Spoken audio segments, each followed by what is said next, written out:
qu'est-ce qui te faisait penser que la France était la terre promise? Parce que ça se disait.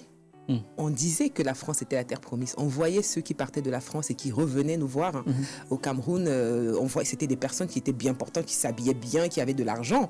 Donc pour nous, là-bas de l'autre côté, qu'on ne connaissait pas encore, je le dis, on n'avait pas les réseaux sociaux, on n'avait pas toute l'image, comme tout se partage aujourd'hui, on n'avait pas tout ça. Donc quand on voyait les autres revenir, mais c'était le prince qui revenait, le roi qui revenait avec beaucoup d'argent, avec beaucoup de fraîcheur. Et puis on se disait, waouh, pourquoi ne pas arriver de l'autre côté? Et puis la France, c'est la France.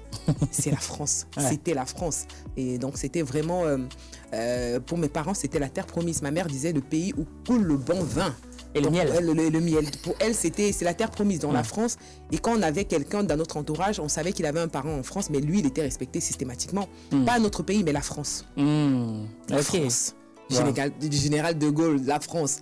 Et mon père, il était absolument amoureux de la littérature française. Donc du coup, on avait ce mythe-là comme ça autour. Et puis, je dis encore une fois à la télé, on regardait, on voyait l'avenue des Champs-Élysées, la plus belle du monde.